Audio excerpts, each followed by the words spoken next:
Utang ka? Utang ka o nag-gift? Kano di po dito? Ay, iba pa. Ano, buwan-buwan ka ba naglakad? Brother. Ay.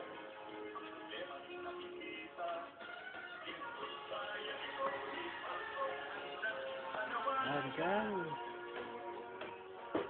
Hirap.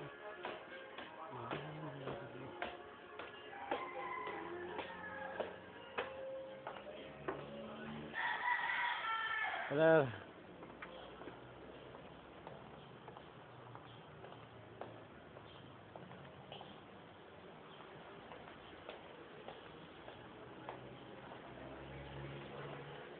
Hello, sister. Ah, okay.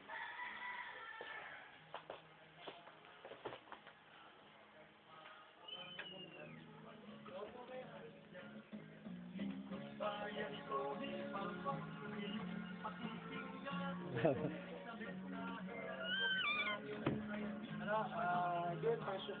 Sulat mo yung sa papel yun sa papel. Wala sir, wala. Ha? Pas mo na.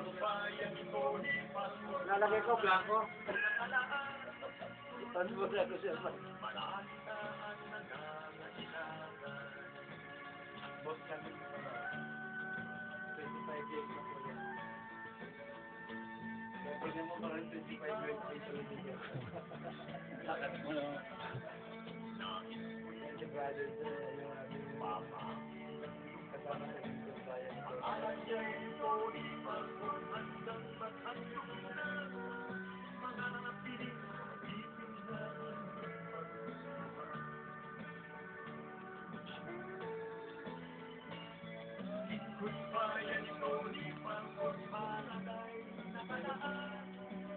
Para marinig pa.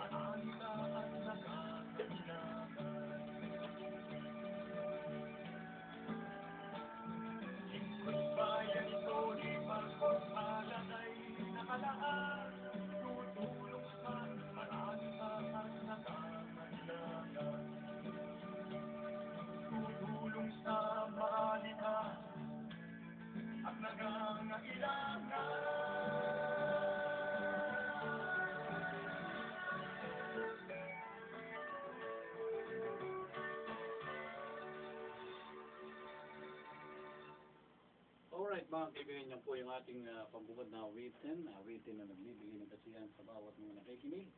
Dito po sa number 1 na programa sa radyo, Lingkod Bayan ni Tony Falco. Alright, kahit saan po kayo sa mga oras na yan. Ano June? Yes, magandang hapon po sa lahat ng nakikinig ng programang Yung Goodbye ni Brother Tony Falcon, Luzon, Visayas, Mindanao, Philippines. Magandang hapon po. Alright, may bisita tayo rito. Edwin, pakilala mo muna, no? Magandang hapon po sa inyo sa ating bisita. Ano pong pangalan nila? Lumapit po kayong kontrol sa mikropono para pumandinig kayo. Ayun. Jane po. Ano, no? Jane. Jane, ano po? De La Cruz. Jane de la Cruz. Taga saan po kayo? Taga Tabon, Malaria po. Tabon, Malaria. Saan yun? Sa may Caloocan area po, sir. Caloocan yan. Opo. Alright, ano po ang ating pwedeng may paglingkod po sa inyo? Unahin na namin kayo kasi mamaya baka hindi na ito mabalikan. Ang dami kasi yung tawag. Alright, sige. Anong kailangan po natin? Hindi ko lang po sana ng tulong sa father ko kasi naka-confine siya. Naka-confine po yung father niyo? Opo. Ano pong pangalan ng father mo? Antonio de la Cruz. Antonio de la Cruz. Ano po sakit? Sir, ano po yun sa baga po? Sa baga? Opo. So siya po naka-confine saan? Sa Bermudez, Malaria po. Caloocan? Opo. Alright. Anong kailangan po nilang tulong? Yung sa billing po. Kalabas na ba yung tatay? Opo. Kailan po lalabas? Wala nga po ngayon. Alright, sana dala mo yung mga papeles, tignan natin yung medical abstract. Mamaya check-upin ko yan para hindi kayo pabalik-balik, as well as the signature of the doctor's license number. Pagkatapos po meron kayong DSWD na, social case study, nakakuha na po kayo. Madali naman kumuha yan, dadali mo lang yung medical abstract na yan, dadali sa DSWD sa Caloocan. Bibigyan po kagad kayo. Okay? Mamaya po, kausapin po namin kayo personal, Titignan ko po yung para hindi po tayo pabalik-balik. Alright, sa unang arangkada po ng ating programa, Liquid Mind, siyempre maghanap buhay muna sa Tony Falcon. Kung wala po itong paghanap buhay sa radyo at sa television, na hindi po tayo makakagalaw. So, alright. Alright, bigyan mo. Anong line si Joy? Okay. Line 2. Joy Navarro, please come here.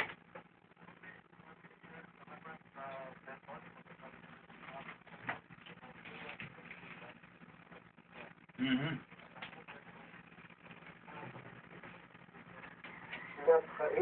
37 point something yata eh. 37, ano? 37, more than 37 na yata ngayon. Kaya mainit na mainit. Kapot, 37 lang eh. Siguro. Kasi yun yung... Mag-iingat-ingat ka. Delikado sa iyo yan eh.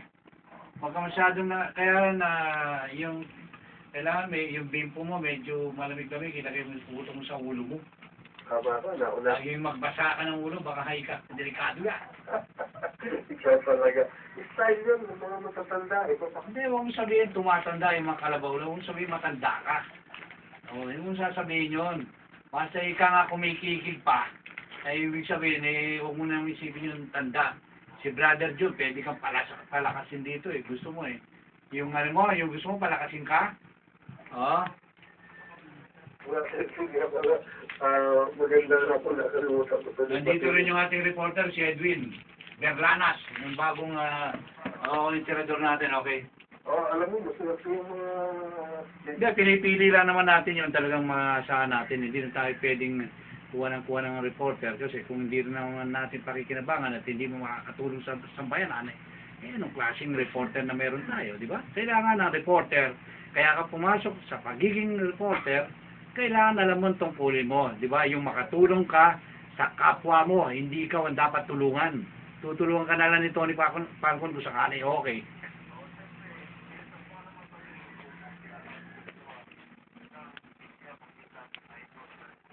Hindi po, mas kukuha ko ng ideya sa iyo, Joy Navarro. Dahil ikaw batikan ka na. Nadatnan na lang kita sa industriya.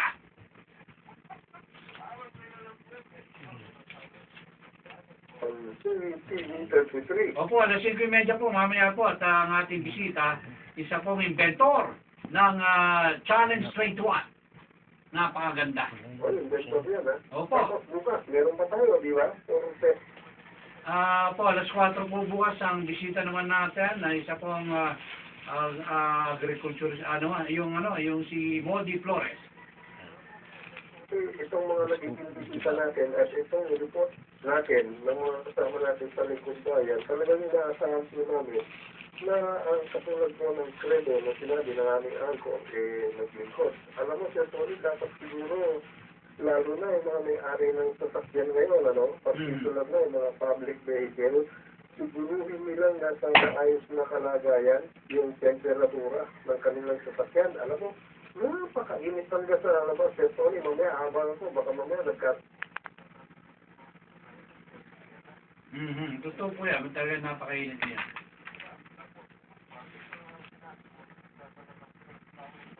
Hindi, kung pwede lang, kung meron kang dalang face towel medyo, basa-basahin mo ng konti. Lagay mo sa ulo mo. Kung may coleman ka naman, yung coleman, lagyan mo ng yelo sa loob. May malamig yun, mas maganda. Yun ang pangangal mo, banlaw mo ng bipo mo. Sus Mario, ang sarap sa... pag tinaid mo yung lamig sa buka mo. Oo, tama yun.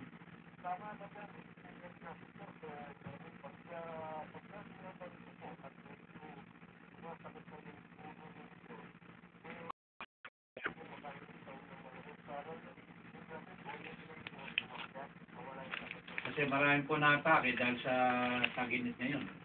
Yung heat stroke, Sir Tony, Opo. nabanggit mo, isa yan sa mga dapat nating agapan. Katulad po ninyo, medyo mataas ang ninyo, kailangan lagi po kayong may dalang gamot. Kasi lagi kayong high blood eh. Lagi kayong hyper kayo lagi.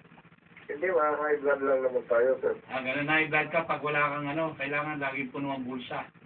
Pag wala naman ang bulsa, nakaka-high blood talaga yan. Totoo yan. Sa high blood ka naman talaga pag may nakita ka ng mga campaign para Fernandez ng mga politiko. Mamaya, babagitin ni Edwin Berlanos na naglipa ng mga poster na yan dyan sa Manila. Oo, talagang babanggitin din natin sa likod bayan. Hindi kasi kamakailan, wala naman yan eh. Ito lang mga suot yung last week lang. Biglang naglipa na naman yung mga banderitas, mga nakabit kung saan poste, mga pangalan ng mga sus, Mariosem ng mga politikong ito. Kala ko ba natatakot sila? Tony, meron tayong mga reklamong natanggap, kaya sinikat na rin natin mag-unlap ngayon dito sa mga may-ari ng mga bus company. Oo. Bakit? Oo.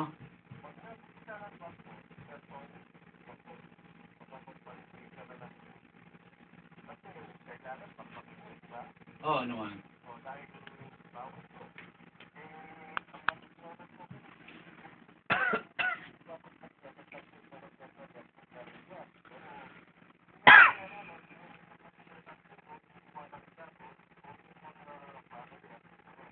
Pare-pares lang yan.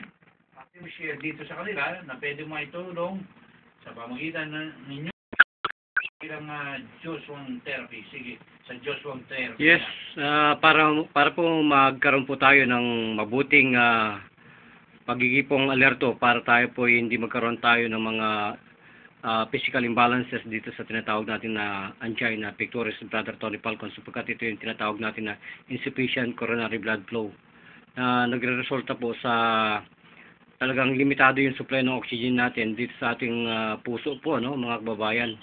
So yun po rin po ang resulta ng atherosclerosis sa ating puso, ano po. At saka po yan ay kadahilanan na rin po ng mga obstruction na rin po sa mga ilang bahagi ng coronary arteries natin dyan sa ating puso. So yung pinakang emotion nito, Brother Tony Falcon, ano, makikita mo sa kanila na talagang nanlalamig sila, sweating, pero malamig yung kanilang pawis. Ganun ba yun? Yes, lalo na kung sila ay kumakain at yung kinakain nila ay medyo heavy, ano? Heavy meal ang kanilang piniling pagkain. So nagiging stressful 'yan. So yung provoking situation nito, mga kababayan, papunta tayo sa tinatawag natin na myocardial workload na tinatawag. Kumbaga talagang we're trying to strive to get oxygen, ano, out of nothing. So, mga kababayan, yung ang sinasabi ko po na pending death, lagi po yan po ang talagang clinical manifestation yan. At saka po yung deep pain sa ating chest, ano, malapit po yan sa upper and middle third of our sternum sa dibdib, Brother Tony Falcon.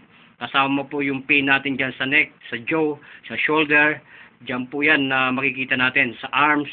Karamihan po sa ano yan, yung nagnanam itong ating kaliwang bahagi ng ating tawag dito arms na tinatawag, yung ating paraso, mga kababayan. At makikita rin po ninyo may dizziness, saka kumbaga, Brother Tony, no, tightness talaga ito eh. So kung hindi po natin mapipigilan yung tinatawag natin anxiety, kasi paminsan-minsan po baka hindi pa kayo nakaka-experience ng talagang loss of breathing. Sa kagabi lang, Brother Tony Falcon, ito po isang PMA mayor na hindi natuloy sapagkat may hising sila, mga kababayan, medyo natutolerate niya yung atake ng angina. Pero pag lagi po siyang, ang kwento po, pag Brother Tony Falcon, pag siya ay tumutulog, bakit nawawala yung kanyang oxygen? Parang nagkakaroon ng sleep apnea na tinatawag, nawawala. At talagang tumatayo siya at hindi na siya tumutulog. Buong magdamag yan, Brother Tony. Kaya sinasabi niya, kung talagang magaling ako, talagang masubukan niya. Ipinuntahan natin, Brother Tony, mga alas 3 na ng madaling araw yan. Nang ako nakauwi. Oo. So ano nangyari? What is the result? Good, Brother Tony, sapagkat talaga yung tinatawag natin na coma, na comatose, ano, Brother Tony, na talagang napagtagumpayan natin yan. Kumbaga talagang loss of breathing ang nangyari sa kanya. Mga babayan, yung pong kanyang yung maintenance mo na tinatawag natin na ano ba yung maintenance nila na tinatawag? May tinatawag niya yung nitroglycerin po na tableta. Yung po ang hinahanap nila doon sa kanilang bahay, hindi ba makita-kita. Nagtataka, Brother Tony Falcon, yung asawa niya, pagbalik niya, normal na. Kasi lumundog tayo sa 50, Brother Tony, after the therapy. Alright, importante nakakatulong tayo. Okay? Balikan ko lang si Jane. Jane, Kailan pa na hospital yung tatay mo, tatay? Opo. Okay, kailan pa na hospital to? Bali, magwa 1 week na po siya sir na heat stroke po siya. Ay, heat stroke. Opo. Bali ngayon, mild stroke na po na ano yung kalahati. Na-paralyze, parang gano'n. Opo. So, siya minamasahe na yun, may reflex gano'n. Hindi pa. Sabi ko nung anak ko, Ay, gano'n. yun yung Nakain o ano ba, madalas mo kumain ng matataba, si tatay, gano'n? hindi naman po, yung gabi lang na ano na bigas na rin. Nahilo na, tapos dire-diretso na yun. Dire-diretso po. Ayun. So, ngayon, anong latest na kondisyon niya? Okay na? Medyo okay na po siya. Nakaka-recover na, gano'n? Nakaka-recover na po siya. Oh, Kaso sige. lagi siya sobrang init, kaya lagi po siyang nahihilo. Magkano na ba yung latest billing niya? Nasa 13 po, sir. Sige. Alright, tingnan natin mamaya, ha? Okay po. Alright, Brother June, babalikan kita dyan, sandali lang. Record, Ma'am Bea? O hindi ko na, may nakaligtan akong klase na record. Wala ba? Alright, dati muna, yun ang paalala ko ng programa Likod Bayan ni Tony Falco.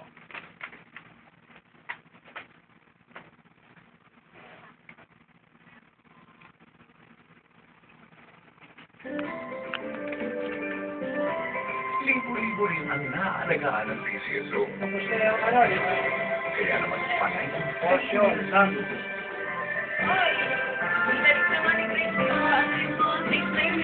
PCSO. Puso sa Pilipino, puso na manalo. Dr. James D. was Yung leading peksa and katulad diabetes niyan, food binalik center. ko sa office. May sugat ka ba? O diabetic ka ba? Magpa-check up ka na. Ginito ang Butrol. Excellent Super Hybrid Rice Seed. Uhay ay sagana. Super laki ang ani. Super laki ang kita. Super laki ang magsasaka. Sa ating mga kasamang magsasaka sa buong Pilipinas. Ito na po ang ating pagkakataon upang umunlad ang ating buhay. Magtanim na po tayo ng SLA8 at ang aming SL18. Kaya seed ka na sa Excellent Super Hybrid Rice Seed.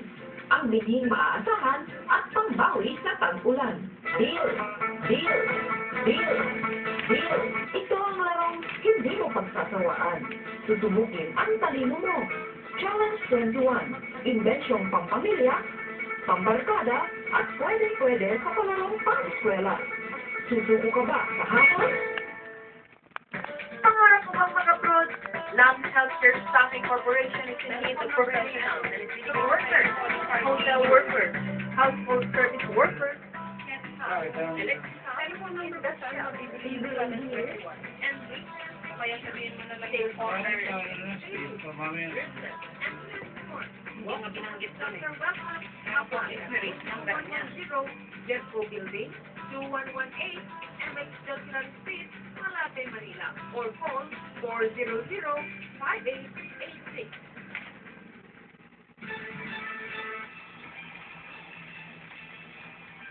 Alright, tuloy-tuloy tayo dito po sa ating programa Likod Bayan. Yung pong Dr. James D. Wound Healing and Diabetic Food Center, kung kayo po yung may diabetes, ito na po yung pagkakataon ninyo na magsangguni sapagkat ibang klase po yung diabetes, nakakamatay po yan, lalong-lalo na yung komplikasyon sa iba't ibang sakit katawan mo, kidney, unti-unti pong sinisira, as well as yung mata mo, unti-unti pong lumalabo hanggang sa mabulag ka. Yung sugat, kahit kapirasong sugat sa tarampakan mo, saan man sa paa mo, wala pong kagalingan hanggang sa mabulok, hanggang sa maputulang ka. Sasabihin ng doktor, putulin natin, cancerous na yan. Wala kang choice. Puputulin ang paa mo. Pagkatapos, wala na. Hindi na po pwedeng bumalik sa normal, putulog ka na eh. Ngayon, ito po yung pinakamagandang balita para sa inyo.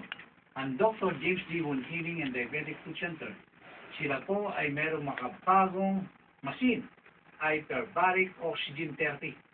Marami na po nagpapatotoo, marami na napagaling itong hyperbaric na ito. Yung mga sugat na hindi gumagaling, napapagaling po ngayon. So hindi ka na mapuputulan kung ikaw ay pupunta mismo doon sa tanggapan po mismo James D. Wound Healing and Diabetic Food Center. Yan po dyan sa Chinese General Hospital. Pwede kayo tumawag 740-2164. Hanapin lang si Richelle ang chief nurse ng nasabing center. Alright. Tuloy-tuloy po tayo. Sige ba? Nandiyan na sa asan mo si Edwin? Asan si Edwin? Merong ano ito eh. Edwin Berranas. Wala? Okay. Wala mo doon sa report, pinipili Hindi, tatanungin ko lang yung ano, yung poster doon sa ano. Manila na... Sana daw siya pumatinda nangangati ang ano niya. Alright, kasi tatanungin ko sana yung tungkol doon sa mga naglipa ng poster dyan sa ano eh. Doon sa Manila, na nakikita ni Edwin Berlanas. Sino ba may kasalanan dito? Eh, sabi ni Edwin Berlanas, eh mukhang naglaylo sir yung ano yung commissioner eh. Dati, ang sikap-sikap niya, ang sipag sa pagtugis o ika nga, pagmamanman sa pagkakabit po ng mga poster na illegal. O, di ba? Kung saan-saan. Pero meron naman designated na rin talaga yan. Di alam, marami pong matitigas ang ulo. Kaya dapat pabigyan natin ng katuparan yung kanilang mga sinasabi na kung saan ay maging stricto tayo sa pagpapatupad ng tinatawag na implementasyon ng mga naglilipanang mga karatulat, mga pagmumukha ng mga politiko dyan sa Maynila. Dati kasi wala yung sinasabi mong yan eh. Kailan lang yan? Bakit bigla nanlipan? Hindi na naman natakot kay komisyoner. Oo nga ka, Tony, kulang na lang po ata yung pakpak at saka sungay para mas lalong lumaki yung mga karatula ng mga yan. O eh, sana, yun. Sa ikaw po, hindi napansin ni komisyoner, baka sa susunod araw naman, kinuha ng ebidensyan, eh, wala kayong magkagawa ngayon kung nasuspendido kayo. O kaya, natanggal kayo. Sa pagiging kandidato, eh wala tayong magagawa. Eh alam niyo naman bawal, ginagawa ninyo. Eh sino may kasalanan niya? Di kayo din, kayong mga politiko, o pinagbibigyan kayo ni commissioner, baka yan po isang ano lang. Ha? Eh sabi niya, eh sino bahala ako. Pagka ako naikot, nakuha ko na ebidensya yan, isiguro din sa inyo, tanggal kayo, sabi niya ni commissioner. Alright, babalikan namin kayo. Kailang saglit lamang po, narito muna. Rapi Rico, line 1. Alright, balikan natin si Rapi Rico nasa line 1. Rapi Rico, please come in. Go ahead. Pagkasamang ito rin sa gawa kahapon ng tulong proses sa ang naiting 2 bilang miyembro ng People's Movement Against Poverty o PIMA katanggapan ng Department of Interior and Local Government o DILT sa ating mga ito upang panawagan ang hiling na suspension kay Recong Caloocan City Mayor Recong Echeverry dahil umano sa illegal na disbursement ng halagang 1 bilyong pondo sa mga local project ng nabanggit na lungsod ng walang approval ng sangguniang panglungsod.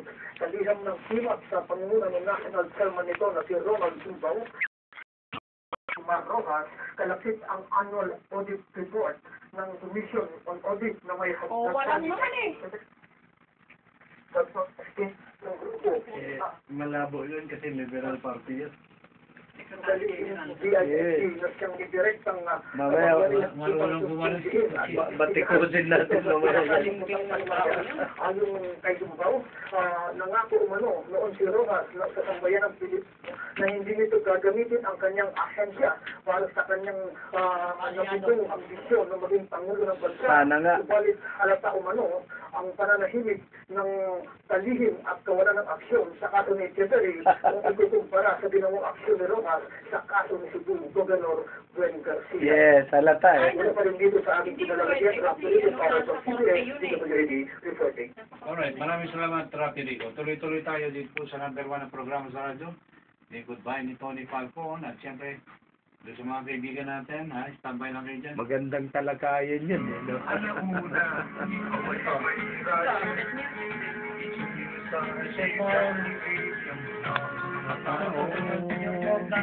Bayan ko ni Pasang, Ayan yung sa'yo yung lalong pagdating sa servisyo, service at komentaryo. yung next.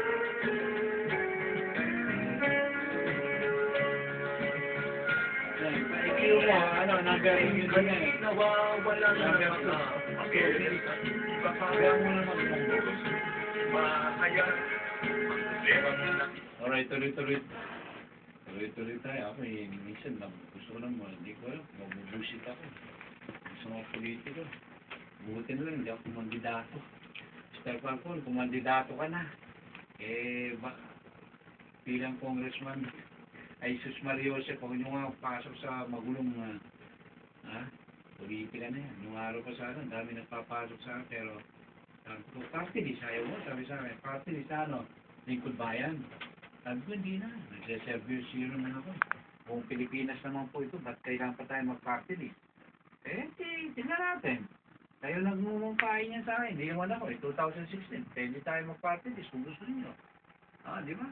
Marami kasi nagkikahit sa akin, may hit sa milyon na grupo yun, dyan sa isang Kabisayaan, isang grupo, na natulungan natin, nabigyan natin mga medical services dyan, libre.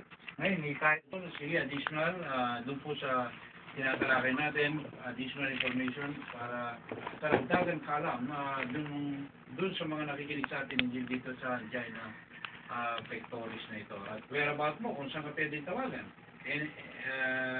Yung mga cell number na yan at saka address. Okay, go ahead.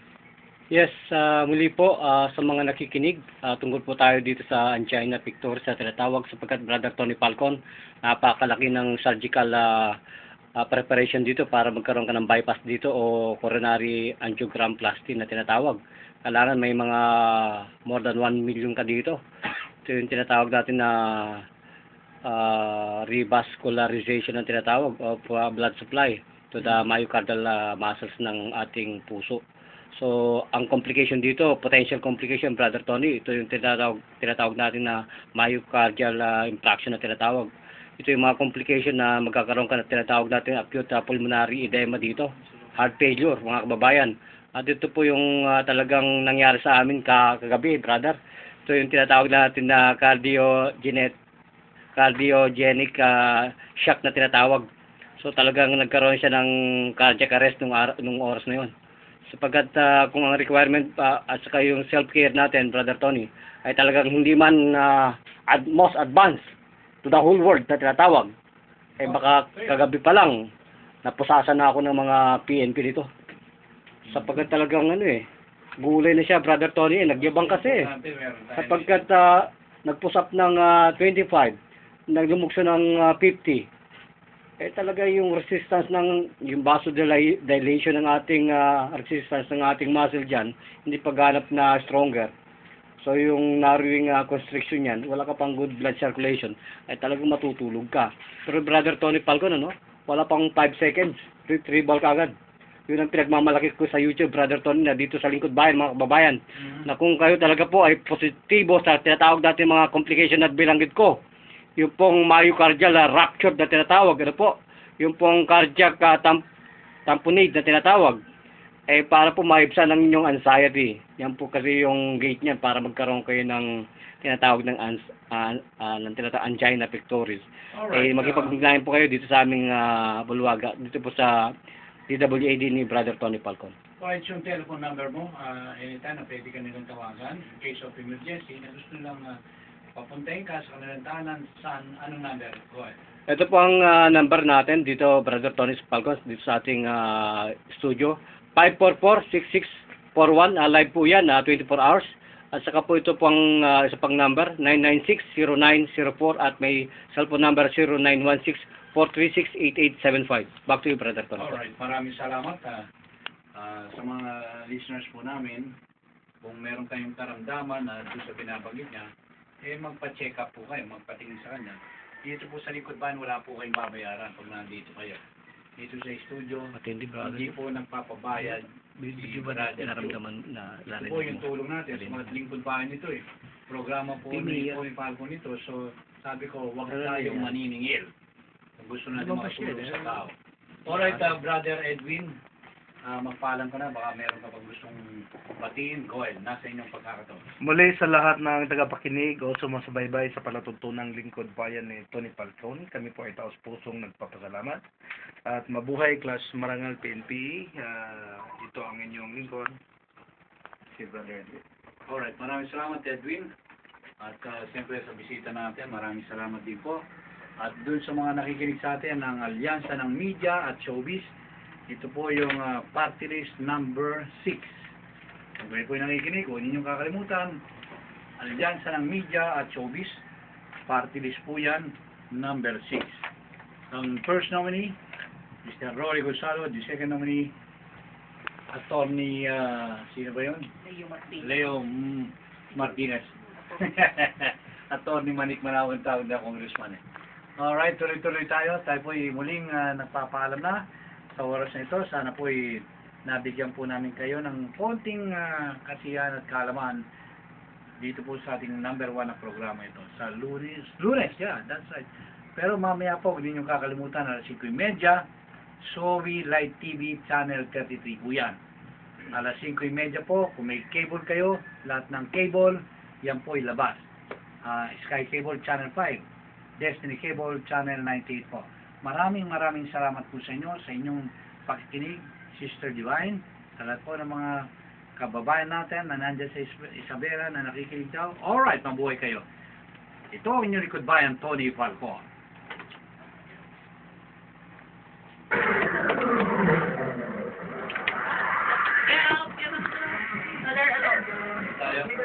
Yung mga gamit mo. Okay.